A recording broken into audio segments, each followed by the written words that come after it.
Criminal মামলাগুলোতে মানুষ তো 15 বছর 20 বছর পরেও একটা খুনের বিচার হয় না। যদি শেখ হাসিনার বাপের হয় তাহলে আলাদা কথা, কিন্তু সাধারণ মানুষ তো পাচ্ছে না বিচারগুলো। গণতান্ত্রিক রাজনৈতিক নেতারা আমাদেরকে কোনো ভিশন দিতে পারে নাই। তারা বড়জোর এই কথা বলে যে আমরা বাংলাদেশকে মালয়েশিয়া সিঙ্গাপুর বানিয়ে দেব, অর্থাৎ তাদের লেভেলই ওই, এর বেশি তারা চিন্তাই করতে পারে না। তারা বোঝে না যে তুমি যদি তোমার নিজের স্ট্যান্ডিং এর উপর না দাঁড়াও, তুমি চাকরি থেকে যাবা। চাকরের বেতন যতই বাড়ুক, চাকরি থেকে যায়, সে কিন্তু মনিবের মর্যাদা পায় না। ভারতের সাথে কিন্তু ওই পাশে পাকিস্তানেরও অনেকগুলো নদী রয়েছে, তাদের সাথে শেয়ারিং হয়, এবং পাকিস্তানও মানে ভাটিতে। তো ওইখানে কিন্তু ভারত ইচ্ছা মতো বাঁধ খুলে দিতে পারে না, কারণ তারা জানে যে ওইখানে খুলে দিলে ওইখান থেকে একটা এক্সট্রা রিটেলিয়েশন হতে পারে। এটা যদি আমরা বলতে পারি যে তুমি যদি বাঁধ খুলে দেওয়ার আগে আমাকে ওয়ার্নিং না দাও, আমার 2-1টা রকেট লঞ্চার গিয়ে তোমার বাঁধ ধ্বংস করে দিবে। করতে হবে না, কিন্তু এটা যদি থাকে তাহলে তারা সমীহ করবে। Barrister Rezaul Karim, he spent quite a bit of time in Bangladesh, was involved in Dawah as well. He's an Islamic thinker and politician. He spent many years in the UK and he was also involved in Dawah. He's a member of the Supreme Court bar in Bangladesh. So he's well equipped with the politics of Bangladesh and the political culture of Bangladesh. So inshallah, he will present to us, his topic is, let me just quickly take a look, how Islam will transform Bangladesh into a leading nation on earth. ওনার বক্তব্যের বিষয় হচ্ছে যেভাবে ইসলাম বাংলাদেশকে বিশ্বের শীর্ষস্থানীয় জাতিতে পরিণত করবে ইনশাআল্লাহ। So Barrister Rezaul Karim bhai, when you're ready please. One is enough. Okay. This is a bit too far. Assalamu alaikum wa rahmatullah. Bismillah, alhamdulillah, wassalatu salamu ala rasulillah. I will be talking in Bangla because of this video clip will be, some of the Bengali audience will be watching this video. Inshallah, in Q&A session, if you have any question in English, we will deal with that. Inshallah.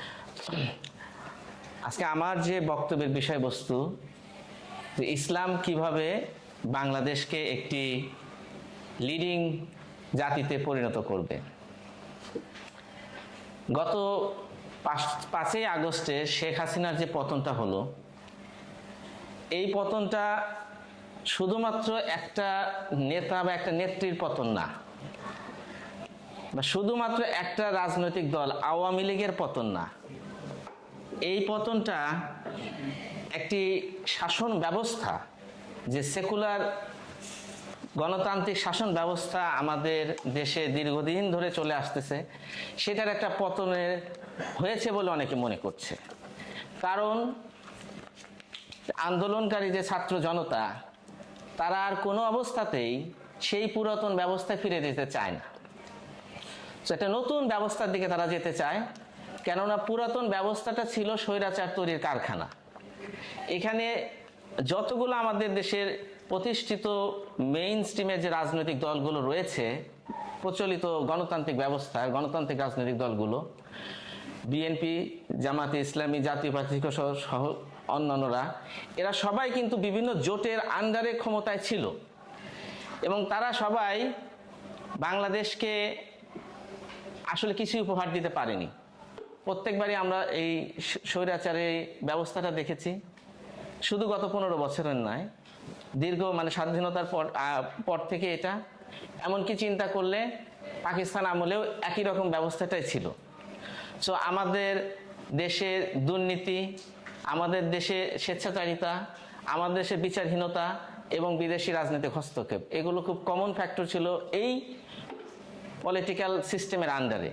সুতরাং এখন এত রক্তের বিনিময়ে, এত ত্যাগের বিনিময়ে যে নতুন বাংলাদেশ আমরা পেয়েছি, সেই বাংলাদেশে আমরা কোনো অবস্থাতেই সেই আগের ব্যবস্থাতে ফিরে যেতে চাই না। তাহলে আমরা কি ব্যবস্থায় যাব? এই প্রেক্ষাপটে বাংলাদেশে শুধু না, বাংলাদেশের বাইরেও, শুধু বাংলাদেশিদের মধ্যে না, নন বাংলাদেশি, মুসলিম অমুসলিম সবার মধ্যে কিন্তু একটা আলোচনা উঠেছে যে আমরা তাহলে কোন ব্যবস্থার দিকে যাব। এবং ইসলাম একটা এখানে বড় ফ্যাক্টর। যেহেতু আমরা আন্দোলনের দিকেও যদি তাকাই, এবং আন্দোলন পরবর্তীতে এই মানুষগুলোর যদি আমরা বিভিন্ন স্লোগান, তাদের যে বক্তব্য, রাইটিংস, আমরা এখানে একটা ইসলামের সুস্পষ্ট ধারণা পাই যে মানুষ, ইসলামের প্রতি মানুষের আগ্রহ রয়েছে। কিন্তু ইসলামিক ব্যবস্থাটা কি হবে, তার রূপরেখা কি হবে এবং এটা আমাদেরকে কোথায় নিয়ে যেতে পারে, এটা নিয়ে এখন আলোচনা চলছে। সেই প্রেক্ষাপটে আমি মনে করি যে আমাদের এই আজকের যে বিষয়বস্তু, যে ইসলাম কিভাবে বাংলাদেশকে একটি শক্তিশালী নেতৃত্বশীল জাতিতে পরিণত করতে পারবে, এই রূপরেখাটা বোঝা আমাদের জন্য খুবই জরুরি। যে কোনো জাতিকে যদি একটি শক্তিশালী নেতৃত্বশীল জাতিতে পরিণত হতে হয়, তাহলে তাদের, আমি মনে করি, 4টা বৈশিষ্ট্য থাকা দরকার, 4টা গুণ তাদের মধ্যে থাকতে হবে।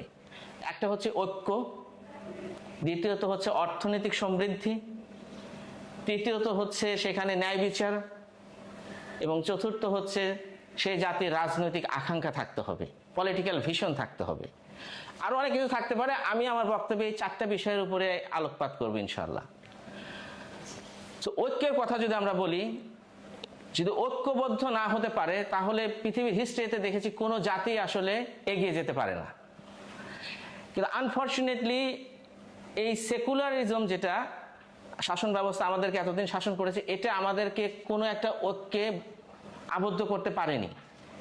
পাকিস্তান সৃষ্টির আগে তখন একটা প্রশ্ন ছিল যে আমরা কি পূর্ব পাকিস্তানি, পাকিস্তান সৃষ্টির পরে বাংলাদেশের আগে প্রশ্ন ছিল আমরা কি পূর্ব পাকিস্তানি নাকি আমরা বাঙালি। এরপর যখন বাংলাদেশ হলো, কথা আসলো আমরা বাঙালি না আমরা বাংলাদেশি।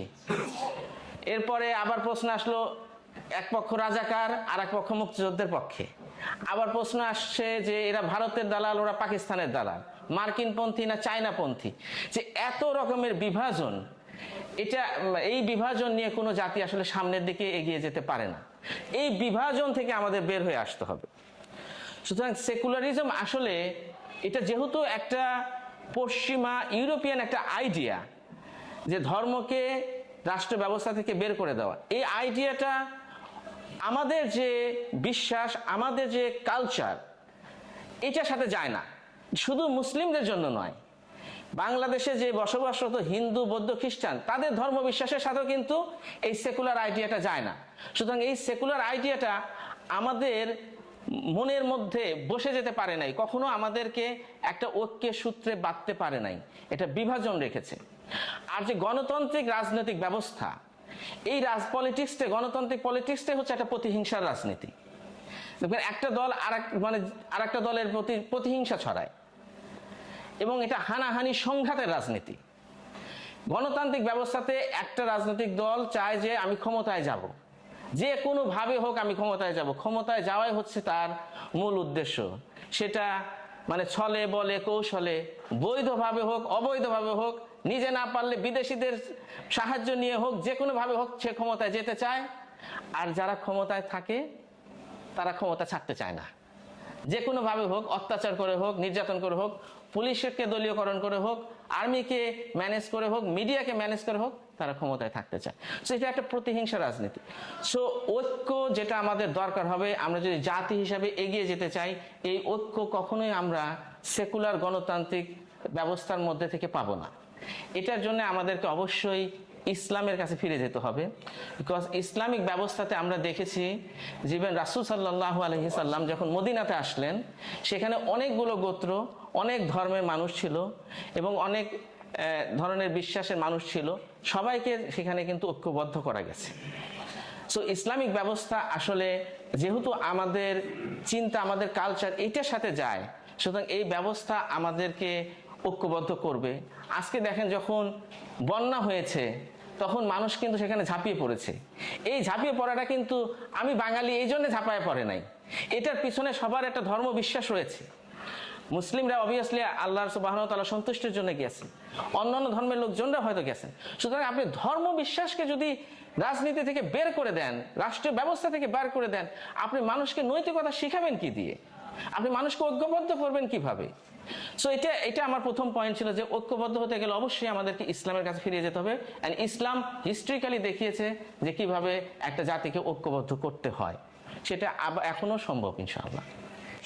দ্বিতীয়ত যে অর্থনৈতিক সমৃদ্ধি, বর্তমানে যে প্রচলিত ব্যবস্থাটা রয়েছে পুঁজিবাদী একটা অর্থনৈতিক ব্যবস্থা আমাদের দেশে চালু আছে। এই ব্যবস্থাটাতে আমরা অনেক ধরনের উন্নয়নের গল্প শুনি, কিন্তু যদি আমরা বিশ্লেষণ করে দেখি যে উন্নয়নগুলো শুধুমাত্র কিছু একটা মানে চোখ দেখানো, মানে মন ভুলানো আর কি, দুই একটা ফ্লাইওভার, স্যাটেলাইট, কিন্তু মানুষের যে মূল সমস্যা, মানুষের যে মৌলিক চাহিদাগুলো পূরণ করার যে দায়িত্ব, এটা কিন্তু রাষ্ট্র নেয়নি। সুতরাং আমরা অনেক দেখেছি যে এত উন্নয়নের আড়ালে যে একটা মা তার বাচ্চাকে মাত্র 10,000 টাকার জন্য বিক্রি করে দিয়েছে, এই নিউজটা আমরা দেখেছি। আপনারা দেখেছেন একটা মেয়ের হাসপাতালে ফি দিতে পারছে না জন্যে তারা হাসপাতালের বারান্দাতে বাচ্চা প্রসব করেছে। এই রাষ্ট্রে, এই উন্নত রাষ্ট্রে একটা ছাত্র শুধুমাত্র দুবেলা ভাতের বিনিময়ে টিউশনি করানোর জন্য পোস্টারিং করেছে। বিশ্ববিদ্যালয়ের ছাত্ররা বেকারত্বের অভিশাপে হতাশ হয়ে আত্মহত্যা করেছে। এটা কোনোটাই কিন্তু গল্প না, এগুলো এই উন্নত বাংলাদেশের মানে সংবাদ আমি আপনাদেরকে তুলে ধরছি, আপনারা হয়তো জানেন। তো এই যে পরিস্থিতি, এটা কিন্তু এই পুঁজিবাদী অর্থনীতির একটা বড় ব্যর্থতা। বিকজ এখানে পুঁজিবাদী অর্থনীতি কি করেছে, শুধুমাত্র কিছু বিত্তশীল সমাজে যারা এলিট তাদেরকে লুক আফটার করেছে। সুতরাং দেখা গেছে যে পার ক্যাপিটা ইনকাম গত 15 বছরে 5 গুণের চেয়ে বেশি বেড়েছে, $500 থেকে $2700 হয়েছে, কিন্তু মানুষের যে মৌলিক যে চাহিদাগুলো সেগুলো পূরণ হচ্ছে না। তো এই ব্যবস্থা যদি আমাদের চলতে থাকে, সেখানে আমরা দেখি যে সরকার ইচ্ছামতো এখানে টাকা ছাপায় বাধাহীনভাবে, আর কমার্শিয়াল ব্যাংকগুলো ইচ্ছামতো লোন দেয়, এবং এগুলো কিন্তু সবই ওই বড় লোকদের পকেটে যায়। ফলে সমাজে একটা ইনফ্লেশন তৈরি হয়, যেহেতু টোটাল সাপ্লাই অফ মানিটা ইনক্রিজ করে, দ্রব্যমূল্য ইনফ্লেশন হয়, আর ইনফ্লেশনের যন্ত্রণাটা কিন্তু ভোগ করতে হয় প্রান্তিক সাধারণ মানুষদেরকে। তো এই ব্যবস্থা যতদিন পুঁজিবাদী ব্যবস্থাটা থাকবে ততদিন পর্যন্ত আমাদের দেশের অর্থনীতির পলিসিগুলো কিন্তু IMF, ওয়ার্ল্ড ব্যাংকের মতো এই ধরনের প্রতিষ্ঠান, যেগুলো আসলে পশ্চিমাদের একটি নব্য উপনিবেশিকতার হাতিয়ার, এদের দ্বারা নির্ধারিত হবে। তো তারা ঠিক করে দেবে আমাদের করের হার কেমন হবে, তারা ঠিক করে দেবে আমাদের সুদের হার কেমন হবে, আমরা বের হতে পারবো না। সুতরাং আমরা এই পুঁজিবাদী অর্থ ব্যবস্থাকে থেকে আমাদেরকে বের হয়ে আসতে হবে, এবং ইসলামী অর্থ ব্যবস্থা আমাদেরকে প্রতিষ্ঠা করতে হবে ইসলামী রাষ্ট্র ব্যবস্থার অধীনে। ইসলামী অর্থ ব্যবস্থার অনেকগুলো দিক রয়েছে, যেগুলো হয়তো সময় স্বল্পতার কারণে আমি আলোচনা করতে পারবো না। আমি জাস্ট কয়েকটা পয়েন্ট হাইলাইট করি কিভাবে এই সমস্যাগুলো সমাধান করবে। প্রথমত হচ্ছে আসন্ন যে খেলাফত রাষ্ট্রের কথা আমরা বলছি, সেই রাষ্ট্রের যে সংবিধানের ধারাতে সুস্পষ্টভাবে বলা আছে যে রাষ্ট্রের প্রতিটি নাগরিকের মৌলিক সমস্যা সমাধানের দায়িত্ব নিবে। সেটা একটা সামষ্টিকভাবে দেখবে না, ইন্ডিভিজুয়ালি প্রত্যেকের দেখবে যে কোনো মানুষ যদি না খেয়ে থাকে তার দায় খলিফার উপরে গিয়ে পড়বে। এই খেলাফত রাষ্ট্রে ইসলামিক অর্থ ব্যবস্থা যখন থাকবে, তখন একটা স্বর্ণরৌপ্য ভিত্তিক মুদ্রানীতি চালু করা হবে, যার ফলে ইচ্ছামতো এখানে মানি সাপ্লাই বাড়বে না এবং ইনফ্লেশন হবে না। ইসলামিক অর্থনীতিতে যে পাবলিক ফাইন্যান্সের যে সোর্স, সেখানে জাকাত থাকবে, উরস থাকবে, খারাজ থাকবে, ফাই থাকবে এবং গনিমতে মাল থাকবে, এর বাইরে অন্য কোনো ভ্যাট, ট্যাক্স এগুলো থাকবে না। সুতরাং দ্রব্যমূল্য অবশ্যই নিচে নেমে আসবে, দ্রব্যমূল্যটা মানুষের সহনীয় মাত্রায় থাকবে। ইসলামিক ফাইন্যান্সে আমরা যত ধরনের সুদী ব্যাংকিং সিস্টেম রয়েছে এটাকে বিলুপ্ত ঘোষণা করব। সুতরাং পুঁজিপতি যারা রয়েছেন তাদের পুঁজিকে বিনিয়োগ করার জন্য তারা তখন স্কিলফুল হ্যান্ডকে খুঁজে নেবে, বিকজ পুঁজিকে তারা কোথায় রাখবে, পুঁজি রেখে তারা সুদ পাচ্ছে না। এর ফলে সমাজে প্রচুর পরিমাণ ক্ষুদ্র এবং মাঝারি শিল্প প্রতিষ্ঠান গড়ে উঠবে, যার মধ্যে দিয়ে কর্মসংস্থান তৈরি হবে। কেন অর্থনীতির মূল কথা হচ্ছে যে সম্পদ যেন কিছু পুষ্টিমীয় হাতে পুঞ্জীভূত না থাকে, এটা যত বেশি সার্কুলেটেড হবে তত এর ভেলোসিটি তৈরি হবে। সুতরাং পুঁজিকে আমরা ঘুরাইতে হবে। আর ভারী শিল্পের দায়িত্বটা থাকবে রাষ্ট্র সমর ভিত্তিক ভারী শিল্প কারখানা গড়ে তুলবে এবং যেখানে আমাদের দেশের শিক্ষিত ছেলেরা যারা আজকে ইউরোপ আমেরিকাতে পাড়ি জমায়, কেননা দেশে সেই পরিবেশ নাই, কেননা আমরা এই এত বছরের উন্নয়নের গল্প বললেও আমরা কিন্তু আসলে গার্মেন্টসে দর্জিগিরি করা ছাড়া আর বিদেশে মিডল ইস্টে গিয়ে কামলা বেচা ছাড়া আর কিন্তু কোনো উন্নয়ন নাই। সুতরাং আমাদের যে দক্ষ জনশক্তি, আমাদের যে প্রাকৃতিক সম্পদ রয়েছে, এগুলোকে ব্যবহার করার কোনো ভিশন বা কোনো পরিকল্পনা কিন্তু আমরা এই পুঁজিপতি ব্যবস্থাতে দেখি না। সুতরাং খেলাফত রাষ্ট্র সেটা করবে। দ্বিতীয়ত হচ্ছে ন্যায় বিচার প্রতিষ্ঠা করা। এটা খুবই গুরুত্বপূর্ণ, বিকজ ন্যায় বিচার যদি না থাকে, আমরা জানি হিস্ট্রিতে এবং আল্লাহ সুবহানাহু ওয়া তাআলা কোরআনে বলেছেন অনেক জাতিকে ধ্বংস করে দিয়েছে ন্যায় বিচার না থাকার কারণে। সুতরাং সমাজে ন্যায় বিচার প্রতিষ্ঠিত হতে হবে। এবং এখনকার যে বিচার ব্যবস্থা বাংলাদেশে, আমি একজন আইনজীবী হিসেবে আমি বলতে পারি, এটা ব্রিটিশরা যে ব্যবস্থাটা রেখে গিয়েছিল এবং তারা রেখেছিল কিন্তু উপনিবেশিক মানুষদেরকে শুধুমাত্র একটা সান্ত্বনা দেওয়ার জন্য, একটা নিয়ন্ত্রণ করার জন্য, কোনো বিচার প্রতিষ্ঠা করার জন্য নয়। এবং এটা এত দীর্ঘসূত্রিতা, সাধারণ মানুষ আদালতের দ্বারগোড়াতেই আসতে পারে না, আর যদি চলেও আসে তার বারান্দা দিয়ে চক্কর কাটতে কাটতে তার লাইফ শেষ হয়ে যায়, মামলা শেষ হয় না। তো ক্রিমিনাল মামলাগুলোতে মানুষ তো 15 বছর 20 বছর পরেও একটা খুনের বিচার হয় না। যদি শেখ হাসিনার বাপের হয় তাহলে আলাদা কথা, কিন্তু সাধারণ মানুষ তো পাচ্ছে না বিচারগুলো। তো এই যে একটা অবস্থা, এই বিচারহীনতা থেকে আমাদের বের হয়ে আসতে হবে। কেননা বিচারহীনতাই কিন্তু দুর্নীতির মূল কারণ। কেননা আপনি যদি 100 কোটি টাকা দুর্নীতি করেন আর 1 কোটি টাকা রেখে দেন যে এটা আমি কোর্ট কাছারি ম্যানেজ করার জন্য, এটাতে এনাফ নাকি? এর চেয়ে বেশি তো লাগে না। তো এই একটা সংস্কৃতি দাঁড়িয়ে গেছে বিচারহীনতার কারণে। বিচারহীনতার কারণে স্বেচ্ছাচারিতা তৈরি হয়। তো এখনকার যে বিচার ব্যবস্থা আছে, এটা প্রত্যেকটা পলিটিক্যাল পার্টি বাংলাদেশে এরা তাদের নিজেদের স্বার্থে ব্যবহার করেছে। আওয়ামী লীগের আমলে আমরা দেখেছি বিএনপি জামাতের নেতাকর্মীদের বিরুদ্ধে মামলার পাহাড়, তাদেরকে মিথ্যা মামলায় জুলুম করা হয়েছে। আবার উল্টোটাও দেখেছি বিএনপি জামাতের শাসনামলে আওয়ামী লীগ সহ সাধারণ মানুষের বিরুদ্ধে মামলার পাহাড়। সুতরাং এটা অলওয়েজ ম্যানিপুলেটেড হয়েছে, স্বাধীন বিচার ব্যবস্থা আমরা পাইনি। কিন্তু খেলাফত ব্যবস্থা যখন আসবে, তখন খেলাফত ব্যবস্থার যে স্ট্রাকচার রয়েছে, যে সংবিধান, যে খসড়া সংবিধান আছে, সেখানে পরিষ্কার করে এটা বর্ণনা করা রয়েছে যে বিচার বিভাগ সম্পূর্ণ স্বাধীন থাকবে এবং খলিফা প্রধান বিচারপতিকে নিয়োগ দিবেন এবং প্রধান বিচারপতি তখন বাকি বিচারপতিদেরকে নিয়োগ দিবেন। এবং এখানে বিচারে একটা কাজী হিব্বান থাকবে, যেটা একটা ভ্রাম্যমাণ আদালত থাকবে, যাতে করে বিচার মানুষের দ্বার গোড়ায় গিয়ে পৌঁছায়। আবার এখানে মাজারিম কোর্ট থাকবে, যেখানে রাষ্ট্রের সাথে বা খলিফা বা খলিফার যারা সহকারী তাদের সাথে যত ধরনের ডিসপিউট হবে, এগুলো স্বাধীনভাবে সেই বিচারকরা বিচার করতে পারবেন এবং যখন খলিফার এগেনস্টেও রায় দিতে পারবেন, খলিফাকে এবং অপসারণ করতে পারবেন। এটাই কিন্তু ইসলামের বিচার ব্যবস্থার মূল নীতি। সুতরাং যখন খলিফার বিরুদ্ধে যখন কোনো বিচারক বিচার কার্য শুরু করবেন, তখন সেই বিচারককে অপসারণ করার ক্ষমতা খলিফারও থাকবে না। এটা এতটা স্বাধীন। আমি হিস্টোরিক্যাল এক্সাম্পলে যাচ্ছি না, আমরা খেলাফতের শাসনটা যদি পড়ি তাহলে অনেক সময় দেখতে পাবো কিভাবে খলিফাদেরকে কাঠগড়ায় দাঁড়াতে হয়েছে। যাই হোক, সময় স্বল্পতার কারণে আমি দ্রুত আমার ফাইনাল পয়েন্টে যাই। সেটা হচ্ছে যে রাজনৈতিক আকাঙ্ক্ষা, পলিটিক্যাল ভিশন। একটা জাতিকে যদি বড় হতে হয়, মাথা উঁচু করে দাঁড়াতে হয়, সম্মান নিয়ে থাকতে হয়, তাহলে তাকে অবশ্যই একটা পলিটিক্যাল ভিশন রাখতে হবে।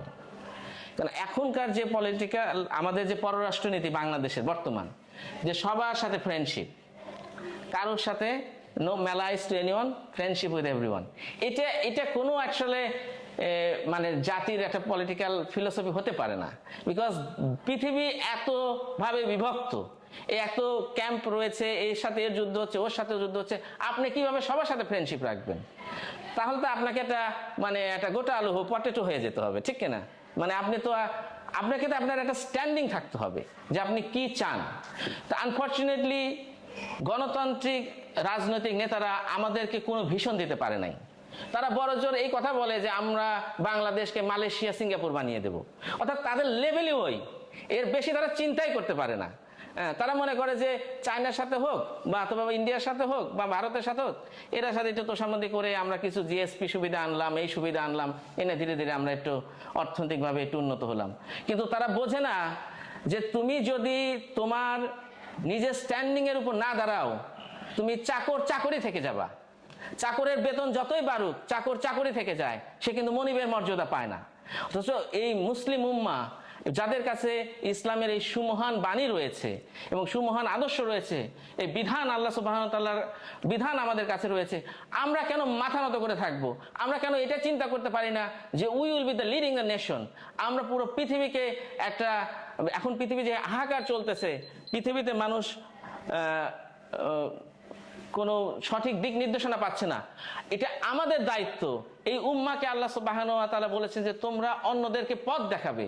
সুতরাং আমরা কিন্তু এই ফিলোসফিতে আমরা থাকতে পারি না, এবং ইসলাম আসে নাই কুফরের সাথে কোএক্সিস্ট করার জন্য, যে ইসলামও থাকবে আর শান্তিপূর্ণ সহ অবস্থান থাকবে কুফরের সাথে।